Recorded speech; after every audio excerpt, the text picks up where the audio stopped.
favor say aye. Aye. Aye. Any opposed? Motion carries. Moving right along, we will turn to Ms. Emmons for the Executive Director's report. Thank you.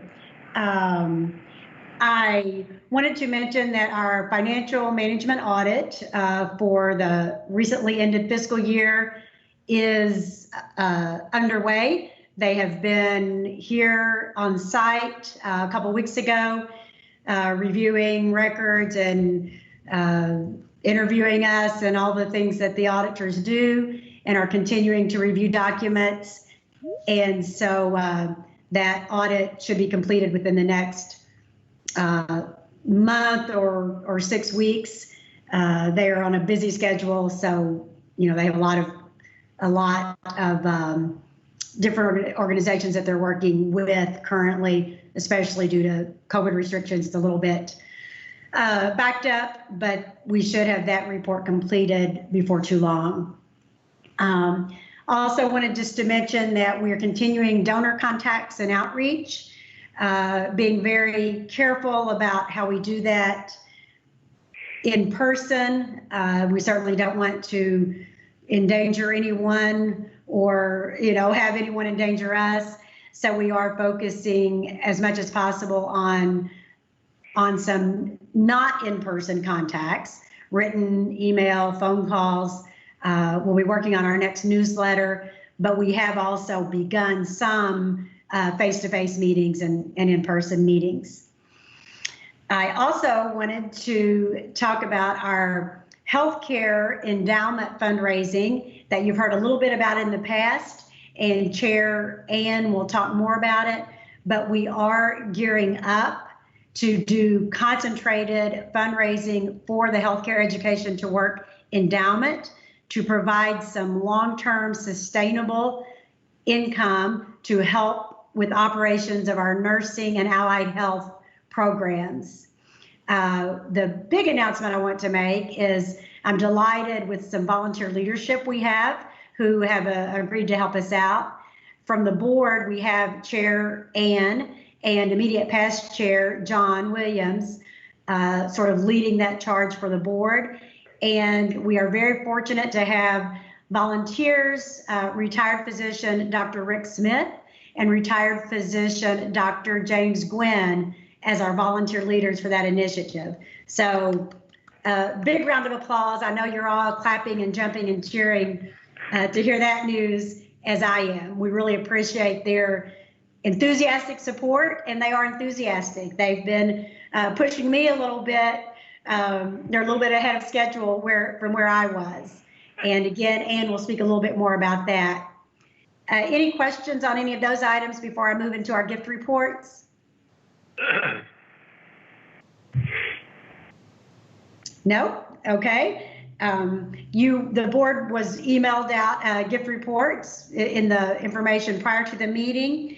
The April through June gift report, which closed out our fiscal year, we did have a total come in, including transfer gift from PJC of 100,000, but we had a total of over 400,000. That included the City of Paducah's $125,000 contribution for Community Scholarship Program.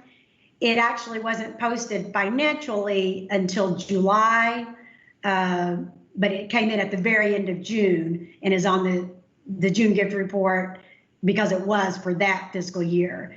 So the last quarter is usually a big quarter for us because some of the large donations we expect to come in at that time. We also, that period includes a decline. I may have mentioned in our last meeting, almost by calendar date of about March 10th, donations just stopped when COVID hit for the next 6 or 8 weeks or so. But we did see some of those pick back up, so we were very glad to see that. You also received, board members, the total fiscal year gift report. And so our gift income for the year was slightly short, slightly less than $1 million, $984,261. All things considered, I feel pretty good about that and appreciate everyone's help and work that you did for that.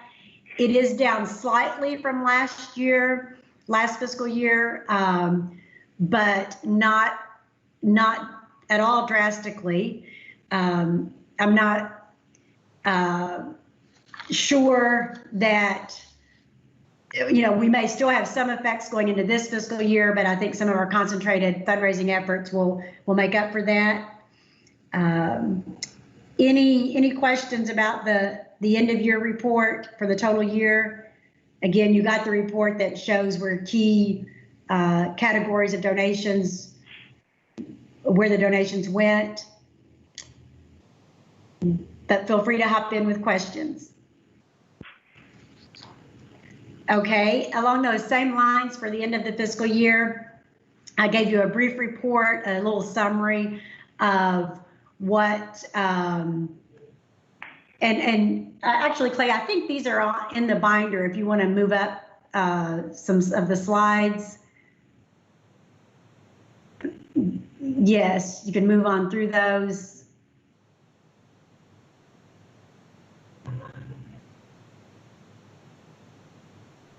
And keep going, and keep going. So that is okay.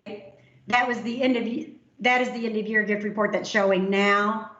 And you can go up one more slide now, Clay. There we have the summary of the KCTCS system report of gift income. We were third out of the 16 colleges, so I feel pretty good about that. And the system report showed us with 831,000. That is because of the 125,000 from the city for community scholarship program, as well as a few smaller donations and gift in kind donations did not make it in before they ran this report. They ran it on about July 2nd, and we still had to do some gift entry with end of June dates. And with remote working schedules, that was a little hard to get that all in before they ran the report. But two categories to point out that I think are worth mentioning is that of the 16 colleges, we had the highest amount of alumni giving at just under 37,000. That is an area that we want to develop more. We're always working on, but obviously we're not doing too badly. According to our sister colleges, alumni outreach, of course, is a lot more, just very, very different than four-year residential schools. So again, we do want to keep developing that, but we have obviously made some headway there. And then we were pretty high in corporate giving as well. So we'll keep on working on all of those areas. Jefferson was by far the highest amount of gift income of the 16 colleges, at nearly $3 million. They had some large foundation gifts from Louisville area foundations. And then the range went all the way down to 122,000 at one of our smaller colleges. So any questions about any of those reports? If not, thank you very much. Thank you, Liz. And Clay, you can move to the next slide. And we will turn over the podium to Anton Reese. Dr. Reese? Good afternoon to all.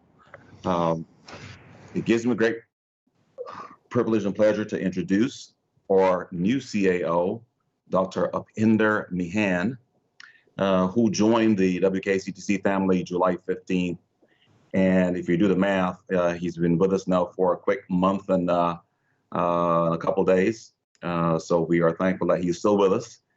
He hit the ground running clearly at a very unusual juncture for all of our colleges and sister colleges across the Commonwealth, and for that matter, over the country, as we navigate through COVID-19. I want to give him an opportunity to introduce himself. I would add by way of intro that he brings both an international experience as an Indian Canadian scholar, and certainly at the national level, serving in senior leadership roles in Pennsylvania, Texas, and Georgia. With that, Dr. Mahan, let's have some words from you. Thank you. Thank you for the kind words, Dr. Reese, and thank you for allowing me the opportunity to get to meet some of the members of the board. Yeah, three countries lay claim to me, and U.S. being the most recent and the most fulfilling. As Dr. Reese mentioned, India claims me by birth, Canada by virtue of hockey and bacon, and of course the U.S. by virtue of work. It's been a tremendous journey getting here, and I couldn't ask for a better group of people to be working with right now, and we're looking forward to engaging fully. Thank you. Thank you, Dr. Mahan. So as I mentioned, we continue. This is our first week. We started on Monday, August 17th. And so I wanted Bridget Cantor, who again serves as our health, as we call her, our health czar, who works in collaboration with our health department and our systems and our system peers, and Shay Nolan to give us an update on some of our efforts. Bridget, and then Shay. Well, good afternoon, everyone. So yes, Dr. Reese has given me the title of Health Czar here at the college since probably March or April, I guess, when we first started discussing our reopening plans and what that was going to look like. It has been a busy summer. We have submitted multiple versions of plans to the CPE in Frankfurt and then on to the governor's office and have gotten their confirmation to allow us to bring students back to campus this week. All in all, I would tell you that I think everyone would tell you it's gone very well. The students have been very willing to work with us in terms of wearing masks. I think we all thought that we were going to have lots of issues with the masking and keeping masks on at all times, but that has not thus far been an issue for us, so we're thankful for that. We have had lots of, as faculty came back the 1st of August, there were a lot of then questions that the faculty had with regards to just kind of different scenarios of what would happen if, and how would the college respond, and how would the health department respond. So yesterday afternoon, members of the cabinet, as well as some of our M&O staff and some of the academic deans, were able to participate in a Q&A with members of the Purchase District Health Department. So the director was here, their environmental specialist, their epidemiologist, as well as a nurse that's on their staff. So it was very informative for us, and it confirmed for us that we really were on the right track. They were pleased with the things that we had put in place, which in many cases were actually more than what they required. So we feel good about that, and got a lot of questions and things answered. So it was very informative and very helpful for us. Shay, I'm going to let you talk a little bit about just in terms of the PPE and the cleaning and those sorts of things that are happening on campus. Thank you, Bridget. So on campus, it's like Bridget said, the first few days have gone very well. The planning that's gone into place, although it was laborious, it's worked out very well, and everybody seems to be following the rules. In M&O, we have and continue to have the supplies in stock and keep upping those supplies so that we have them available. We've ordered a total of 22 water coolers with our water fountains with the refillable touchless bottles option. We've got a total of 66 locations with plexiglass dividers. We actually we had caution taped off some areas of gathering spaces and replaced those with yellow stanchion and chains. That was simply out of respect. Some people may have thought that, with the Marshall County still being sensitive to people, so we took those caution tapes down. Security detail has been switched from a check-in to an increased awareness around the campus. So we have 2 vehicles each day going across the campus and our off-site campuses. We also have IT, a lot of laptops, webcams are on order. and should be coming in real soon to help us with the virtual portion of this semester. And then really, just to let everybody know that it's gone very smooth and we're working well, and everybody seems to be working well with us. Thank you. Any questions for Bridget or Shay? This is John Williams, just complimentary to both of them. That's an awesome job. Thank you, John. This is Teresa Spann. I also wanted to compliment you all and just really proud of the thoughtful work that's been involved with this process. And then also, I just wanted to comment on the sensitivity with Marshall County and the caution tapes. That was very wise. Thank you. Any other questions? All right, hearing none. So the next item is the Aspen Awards. Renee was not able to be with us. However, I just want to again just bring you up to speed that as part of the Aspen process in the fall, specifically in this case September 15th to the 17th, they will be doing a virtual visit because of all things COVID. So we do have a pretty tight schedule throughout the various days. There is on September 16th an afternoon session which would include a couple of members from our foundation, including our chair, Gwen, Teresa Spann, and then on the West Kentucky board side, Larry Kelly and Charles Murphy. And then there'll be various community stakeholders as part of our process, along with our internal committees. So I do want you to know that that process is 2.5 days, September 15th again through the 17th. They will visit the 10 finalists. And then in the spring, I believe April, May-ish is when then, depending again on how things go, with all things COVID, it would either then be the big ceremony in DC in person or virtually. And as you know, it's nationally televised. So we are definitely excited again to be certainly in the runnings. And we feel that we have a very, as we do each opportunity, really got obviously a shot at taking the whole thing. But it's a very competitive process. And so we want to be sure that we are fully prepared, and certainly our planning and the feedback from the various stakeholders will play a very significant role along with the data that we submitted. Any questions on Aspen? All right, I'm on a roll. So fall classes and semester plans, I'm going to bring back in Dr. Meehan and Dr. Sen, who's been working exhaustively in figuring out, when all is said and done, how we provide opportunities for students to be able to engage with us in these various formats as safely as possible.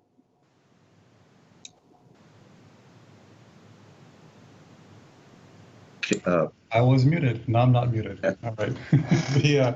It takes some hand-eye coordination here. As Dr. Reese mentioned, what's been guiding us in preparing for the fall semester has been the desire to keep everybody as safe as we possibly can. And we're following all the guidelines of masking and social distancing and sanitizing all the surfaces that we all come in contact with, while at the same time making sure that we provide our students the education that they need. So I have a penchant for simple solutions whenever they're possible, but a simple solution wasn't possible this time. So we went with a pretty complicated solution with offering classes. We're doing them in 3 modalities: face-to-face, the most traditional, online, and then in between a hybrid, a combination of both face-to-face and online delivery. So the classes that we've put forth as being face-to-face are those ones that we feel students absolutely need that contact with the instructor, albeit distant appropriately and masked, but they still need that kind of hands-on work. So we've reduced the number of classes we offer face-to-face, but we still want to keep those going. And the hybrid classes They are meeting twice a week, but once they're meeting face-to-face, and well, let me put that back a second. They're meeting once face-to-face, and then the rest of the time they're meeting virtually. And the idea there is in that one face-to-face meeting, give them a chance to create the kind of community that they're more accustomed to having, make the online portion that much easier. And then, of course, the online is something that WKCTC has led on for many years. I mentioned before about the complexity. We hit a bit of a hiccup at the beginning of the week. A number of our students who have been bombarded with lots of messaging from various elements of the institution. Not all of them knew exactly when they're supposed to come to campus, when they're supposed to be online, and so we've been straightening that out. But I'm going to put Dr. Sen on the spot here a bit. She was deeply involved, as were a number of key people in putting this collection of modes together. Dr. Sen, if you wouldn't mind starting off some of your comments with how you worked with getting the online classes robust and ready to go. Absolutely. As I take a look back at March, we did an incredible job in terms of pivoting from completely in person to completely online. We did it in a week. And as I take a look back, I'm just continued to be amazed at our faculty and our students. But once we knew that we were going to be going hybrid, and in the back of our minds thinking, okay, maybe we might have to go completely remote in the future, we started planning. We started taking a look at the classes and determining what is best done in person, what can be done quite well online, and kind of doing that balancing piece. Because of the changing situation, and to be honest with you, very individual situations that's going on with students, we also are addressing the fact that there may be students that for a week or two cannot come for in-person classes. And we've been looking for ways to make sure that those students' educational journey doesn't stop. So through the faculty and in their relationship with students, we have been working very hard to kind of enhance our classes. We're having a lot more videos put in, a lot more interactive activities within the online portions. Dr. Mahan said that students felt a little bombarded, and we have been working on that balance a little bit. We wanted to make sure that students knew that their faculty members were looking forward to seeing them. So we had each one of the faculty members reach out to the students. And since we had some classes that were going to continue to meet their scheduled amount and some that were going to be hybrid, and the hybrid, or even as I explain it, I can understand why it seems complicated. We had students divided. A through K would come the first day, L through Z the second day. We had faculty members reach out with that individual plan. I think that as we have gone through what I have affectionately referred to as our first day, the 4th edition, we've had 4 first days as we have gone through this, our students are definitely getting into the groove. I was in a classroom earlier this week with one of those classes that met its usual twice a week. The students walked in, they were masked, they immediately looked around, they found their cleaning supplies, did not need to say a word. We are beginning to find a very good groove as we have moved forward. Dr. Mahan? Yeah, no, thank you for those comments.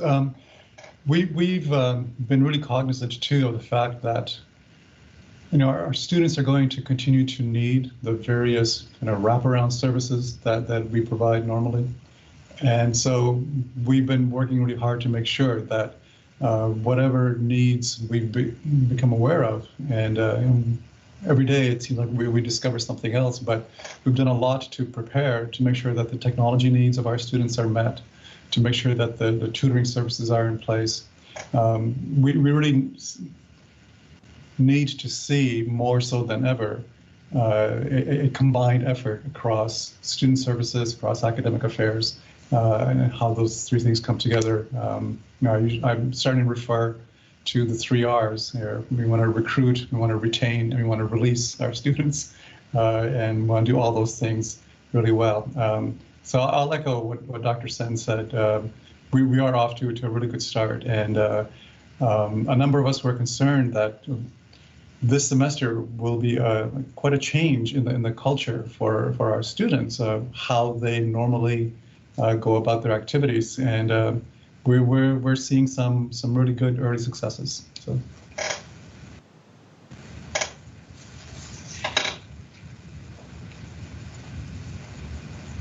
Oh, Dr. Reese, you're muted. It's consistent. So I definitely want to thank particularly Dr. Sen in this case, because back in the spring, she was very pivotal working with Dr. Aiken and the deans in terms of that quick flip in a matter of a week, getting us to that virtual platform and that format. So definitely want to thank them and for their continued vigilance and efforts. The last item I have, Madam Chair, involves the suspension of public events. And I want to wrap that around by way of a couple of observations. So we had, as we do, leading up to Monday, August 17th, about a week or so prior, we always do the cabinet retreat, campus-wide leadership retreat, and then our fall kickoff, where we basically, get that kind of 30,000-foot view of what the semester is looking like and some of the key initiatives. Obviously, with all things COVID, that has certainly changed some of the things that we ordinarily do, which includes the suspension of public events, which is a tough place to get to decision-wise on one hand, because as a community college, the operative word, community technical college, the operative word is community. But when we looked at some of our public events, including the Challenger Focus Series, the Clemson Focus Series, certainly many of the art-related type programs, we recognize that it would obviously present an incredible set of challenges, including contact tracing and obviously raising, as you bring more people in, you raise the chances of transmitting COVID-19. So I did make the decision, certainly after discussion and deliberation, for us to temporarily suspend those sort of events. Where we can, shift them virtually. So there are some virtual things that you may be hearing maybe as part of the other reports from Todd and others. And then obviously in the spring, assuming that things get close back to the being able to do those sort of events, obviously we will reconnect and do those things. So I do want the board to be aware of the suspension of those public events, which is a key part of what we do as well, in addition to teaching and learning. I would pause to see if there are any questions on any of that. I would just add a comment, and that is, wanted to say welcome to Dr. Mahan, and then thanks to all the administration and faculty and staff for pulling another rabbit out of the hat in unprecedented times. You guys are just the greatest. So applause.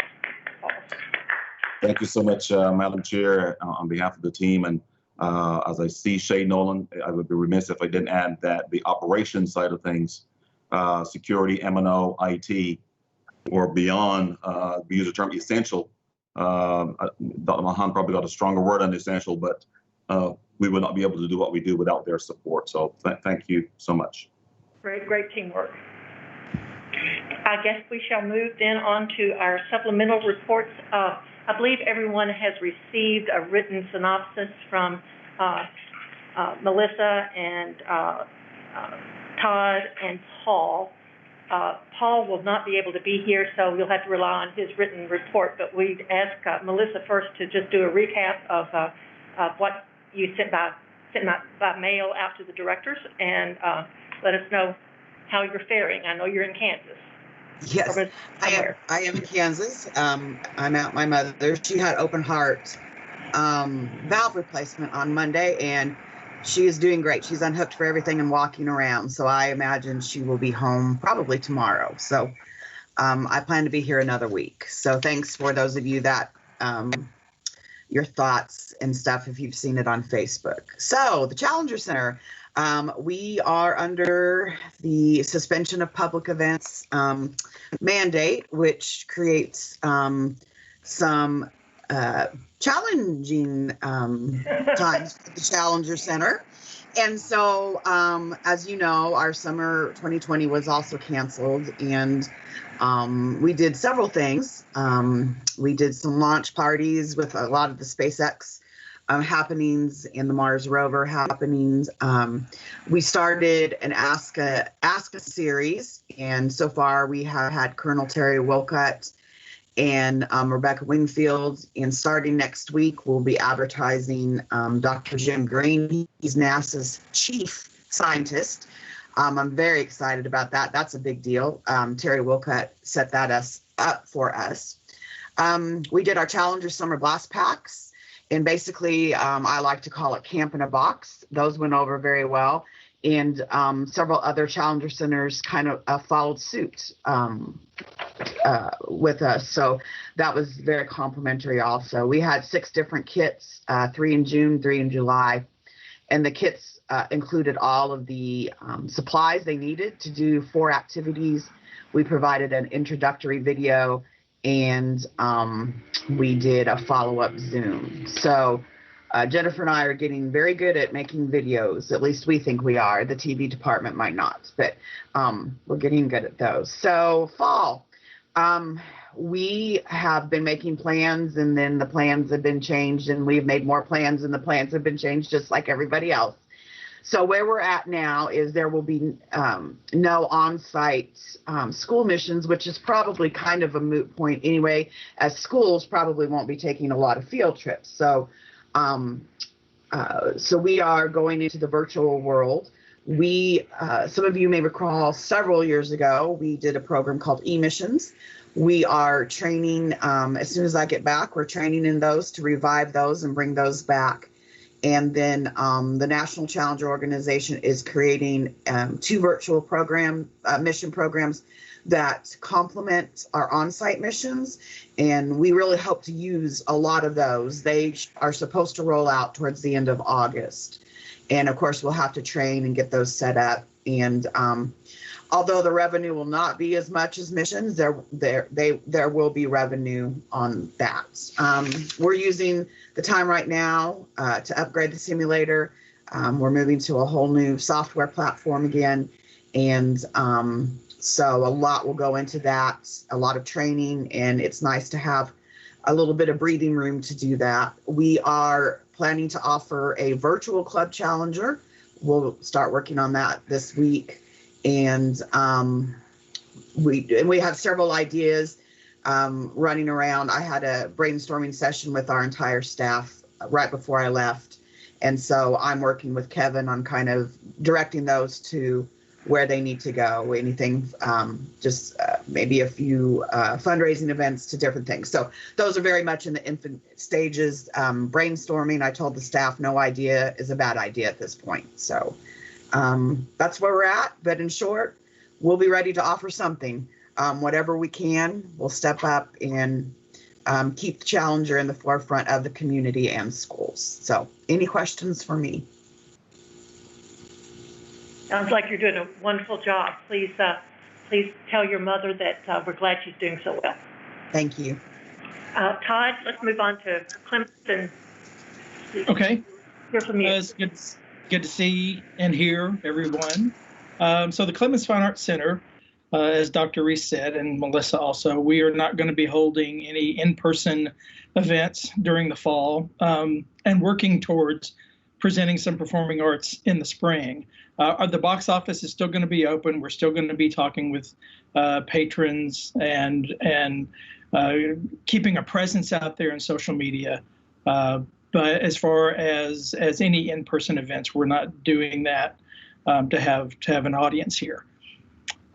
What we are going to do is create a virtual series. And so what I decided to do is our Backstage Pass series and our Exposure series. Both of those use local and regional artists. So what we've decided to do is go ahead and contact those artists and bring them into the theater. And we're essentially going to turn the stage into a TV studio. And with the help of the television department under marketing and publicity, they're going to help us produce those works. We've got about 8 different artists and writers and authors and things like that. And so we're going to produce a series virtually on the stage. And we'll put that on social media, and just so we can stay relevant and stay in the minds of everybody that's following us, that's connected to us in some way. I've got some plans to reach out to our regional higher ed institutions, Murray State University, Southern Illinois University, and University of Tennessee at Martin, and talk with maybe their theater, music, and art programs and see if there might be some kind of connection there where they may be interested in coming in and being a part of that virtual series. I don't expect there to be much participation, but I wanted to explore it for not only for the arts, but for also strengthening some of those connections with those institutions that our students may transfer to in the area. I have plans on working with maybe some regional and state authors and writers. This was the plan or an idea that I had over towards the end of the spring when we were all working remotely. It's kind of a one book read type project. But I just think that the literary arts, I think that's an area of the arts that often gets overlooked more so than some of the others. And I thought maybe working with Britton and Amelia Martin might strengthen that. It might open up some more doors for us in this time of kind of reinventing what it is that we do. I'm also going to be doing the same thing with some of our virtual exhibits for the gallery.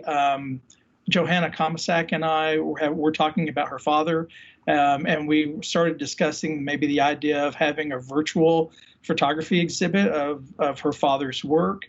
So that's a conversation that I'm currently into, and I'd like to kind of pursue doing those and having those be on the website in some way. And then lastly, what I'd like to do in this time of kind of being, while we're not producing in person, while folks aren't being asked to come onto the campus, as a part of improving our customer experience and preparing for a time when we can have our audience members back, I want to go through a process of kind of evaluating the physical and aesthetic parts of the theater, the exterior and the interior, and maybe make some suggestions on some improvements that we can do.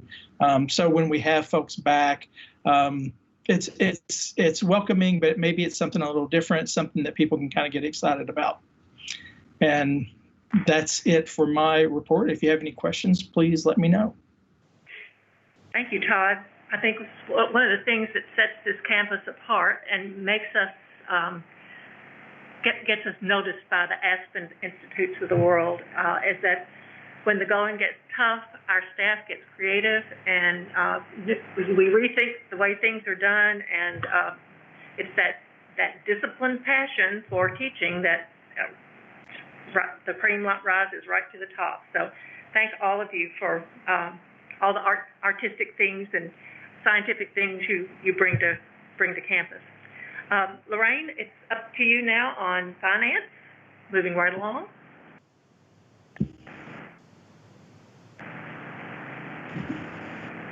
Lorraine, are you muted?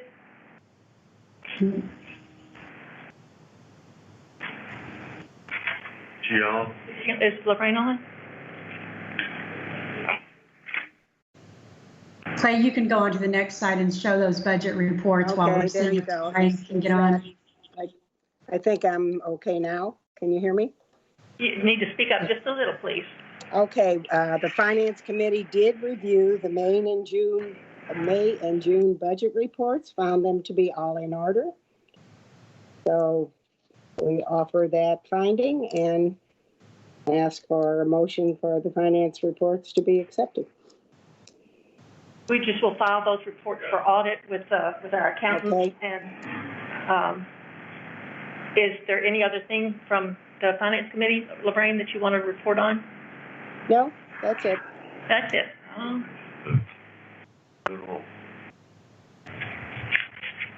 Clay, you can go on to those next slides that show the budget reports that the board received by email previously.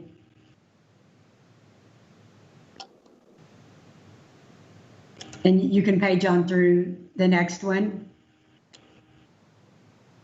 Thank you.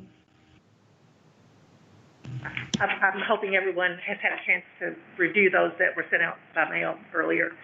Well, it comes back to my report, and first I'm going to report that we're within our range that Chairman John Williams has always said we don't want these meetings to go over an hour, so I'm really watching the clock. But as Lee reported, the healthcare and endowment campaign, we're currently in a very, very quiet phase. Jim and Rick have kind of been characteristically enthusiastic about this because they do know that the heart of healthcare are the nurses and the allied healthcare workers that are the boots on the ground for taking care of patients. And as we're in this quiet phase, we will be quietly approaching many of you and hoping that if you have contacts in the area that or for whom healthcare is near and dear to their hearts, that you will agree to take us with you to meet them, to introduce us, and let us make our asks. We have not decided exactly how large this endowment is going to be, but depending on some of the early responses, we will know whether there are some large gifts that would get us on the way. And hopefully, we'll have a good portion of the endowment raised before we finally go with any public campaign. But just want you all to know that is ongoing. And in follow-up to Judge Hines' death, we have actually had a short list of nominees for the Paducah Junior College Board that is a position that is open. We've made a contact, and that person has indicated a favorable response, but has to do a little checking first. Hopefully, we will be ready to have a name to give to Judge Clymer before the next meeting, and we'll have a commitment for a new board member. And I will just tell you that the board member the prospect that we've approached is almost or a little over half my age, so that's going in the right direction. He's 60. Oh, John, did you all hear that? John Williams said that means he's 60. He's telling me I'm 110 years old. Don't look at it. Yeah, don't look 110. Thanks, John. The only other item on my list is to report to you that we were able to get the Waller Trust finally transferred and finalized. The judge's order has been received.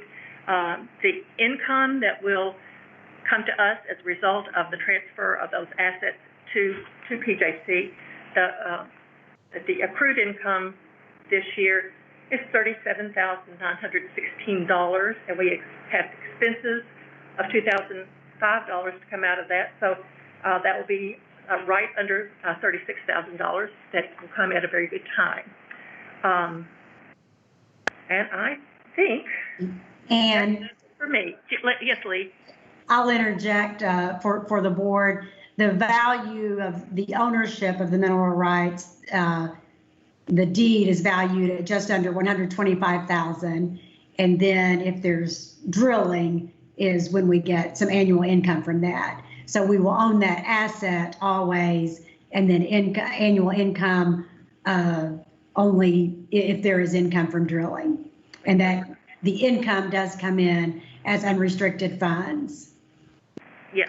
So since the PJC board will also be solicited for some restricted funds for our healthcare endowment, that might be a good place for us to start, knowing that that income will be available to us and might be a good place to use it, but we will be back in touch on that. Is there any other business? Is there any new business? If not, I'll adjourn the meeting. Thank you all. Very good, Ann. Thanks, everyone. Thanks, Lee.